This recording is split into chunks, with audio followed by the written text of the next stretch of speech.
अपना पति खोया है, जो इस सदन के माननीय सदस्य थे। ये बात किसी से छिपी नहीं है। पूरा सदन जानता है कि उनकी हत्या कैसे हुई थी और किन लोगों ने की थी। मैं धन्यवाद देना चाहती हूँ ऐसे मुख्यमंत्री जी का, जिन्होंने जीरो टॉलरेंस ला करके, पॉलिसी को ला करके, अपना करके अपराध और माफिया अतीक अहमद जैसे अपराधियों को मट्टी में मिलाने का काम, जो करके दिखा दे उसी पर विश्वास किया जाता है। मैं भी 3 बार इस सदन की विधायक रही हूँ, बहुत छोटी उम्र से रही हूँ। सबके विश्वास और सबकी आस से मैं यहाँ पर आई हूँ। माननीय मुख्यमंत्री जी के आने के बाद मुझे न्याय मिला। मेरे पति के हत्यारे अतीक अहमद को माननीय मुख्यमंत्री जी ने मिट्टी में मिलाने का काम किया। मैं सुरक्षा की बात करती थी। मैं आपका ध्यान, माननीय अधिष्ठाता महोदय जी, मैं आपका ध्यान अपने तरफ ले आना चाहती हूँ। मैंने अपना पति खोया है, जो इस सदन के माननीय सदस्य थे। ये बात किसी से छिपी नहीं है। पूरा सदन जानता है कि उनकी हत्या कैसे हुई थी और किन लोगों ने की थी।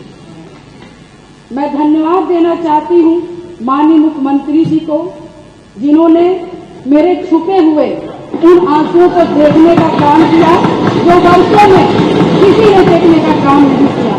मेरा दुख, मेरा तकलीफ माननीय मुख्यमंत्री जी ने देखने का काम किया और सही मायने में मुझे न्याय दिलाने का और देने का काम किया। माननीय अधिष्ठाता महोदय जी, मुझ जैसे पता नहीं कितने प्रयागराज में पीड़ित परिवार को माननीय मुख्यमंत्री जी ने ऐसे अपराधियों को दंड दे करके उनको न्याय दिलाने का काम किया है। और कल शायद मेरी प्रयागराज की जनता मुझे सुनेगी तो वो लोग भी माननीय मुख्यमंत्री जी को धन्यवाद देने का काम करेंगे पुनः दोबारा। और माननीय अध्यक्ष जी, मेरे जैसे पता नहीं कितने महिलाओं की सिंदूर को मिटाया गया, पता नहीं कितने माताओं की गोदी सूनी कर दी गई। मैं धन्यवाद देना चाहती हूँ ऐसे मुख्यमंत्री जी का, जिन्होंने जीरो टॉलरेंस ला करके, पॉलिसी को ला करके, अपना करके अपराध और माफिया अतीक अहमद जैसे अपराधियों को मट्टी में मिलाने का काम। आज प्रयागराज, अधिष्ठाता महोदय जी, आज प्रयागराज ही नहीं अपितु पूरा उत्तर प्रदेश की जनता आज माननीय मुख्यमंत्री जी के तरफ विश्वास की नजर से देखता है कि कोई भी प्रदेश का कोई भी माफिया या भू माफिया हमारे भाई की तरफ, हमारी महिलाओं की तरफ, हमारी बहनों की तरफ बुरी नजर से उठा के देखने का काम करेगा तो उस हर अपराधी को मिट्टी में मिलाने का काम किया जाए।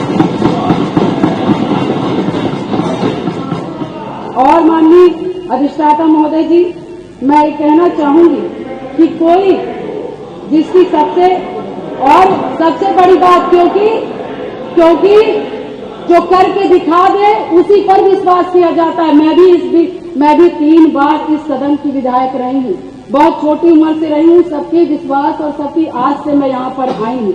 उसी आशा और विश्वास को जब भी मुझे किसी ने दिलाया है तो मैं उसके साथ खड़ी रही हूँ। मैं कहना चाहूंगी कि इसकी सबसे बड़ी नजीर प्रयागराज में आपने हत्याकांड में देखा होगा, जिस तरह से जिसमें मेरे पति की हत्या हुई थी और जिस घटना को पूरा प्रदेश जानता है। मैं माननीय मुख्यमंत्री जी के आने के बाद मुझे न्याय मिला। मेरे पति के हत्यारे अतीक अहमद को माननीय मुख्यमंत्री जी ने मिट्टी में मिलाने का काम किया।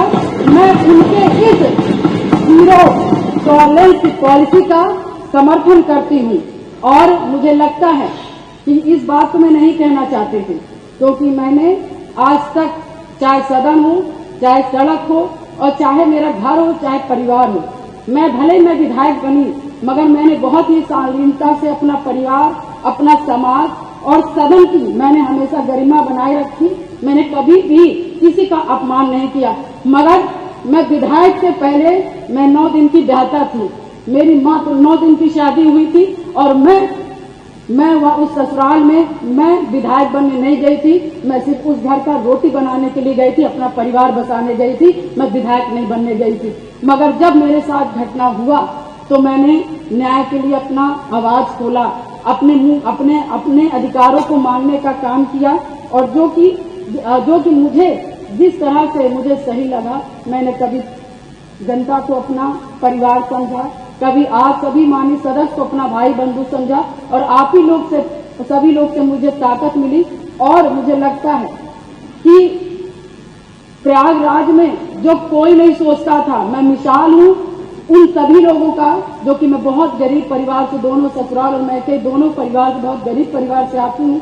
न मेरे पास पैसा था, न गाड़ी था, न व्यवस्थाएं थी, न घर में कोई एक आदमी था, मगर धन्य शहर पश्चिमी की जनता ने, जिससे मुझे विश्वास करके मुझे चुनाव लड़ने का काम किया और अपने पैसे से चुनाव लड़ने का काम किया, और उन्होंने लड़वाने का काम उसी आस्था विश्वास के साथ सन 2005 से मैं कमर कस के, मैंने शायद अपनी नहीं की, अपने पति की, मुझे तो पता ही नहीं था कि कौन क्या है, मगर मैंने जब जाना कि इससे कोई लड़ने के लिए तैयार नहीं था अतीत ऐसे माफियाओं से, तो मैंने लड़ने की ठानी, क्योंकि मुझे बस एक चीज लगा कि आज मैं डर जाऊंगी, जिसके पति की सारेआम हत्या कर दी गई और उसकी डेड बॉडी नहीं दी गई, ऐसे पता नहीं कैसे नॉर्मल इंसान, जो छोटे छोटे समाज के लोग होंगे, पता नहीं हजार राजू पाल की हत्याएं हो जाएंगी और हम जैसी लड़कियां गूंगी बहरी घर में बैठ जाएंगी। अधिष्ठाता महोदय, मैंने उनकी आवाज मैं सुन करके, और मैं अपने लिए लड़ाई नहीं की, पूरे शहर पश्चिमी और पूरे प्रयागराज और पूरे उत्तर प्रदेश की जनता के लिए लड़ने का काम की,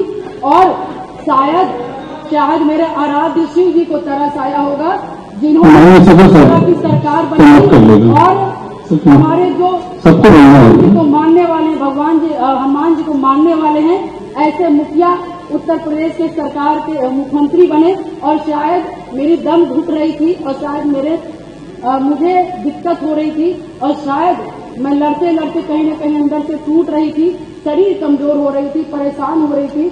ईश्वर को भी तरस आया और महाराज जी को भी तरस आया, और मुझ जैसी महिला को न्याय दिलाने का काम किया, उत्तर प्रदेश की जनता को मुझ जैसी महिलाओं को न्याय दिलाने का काम किया।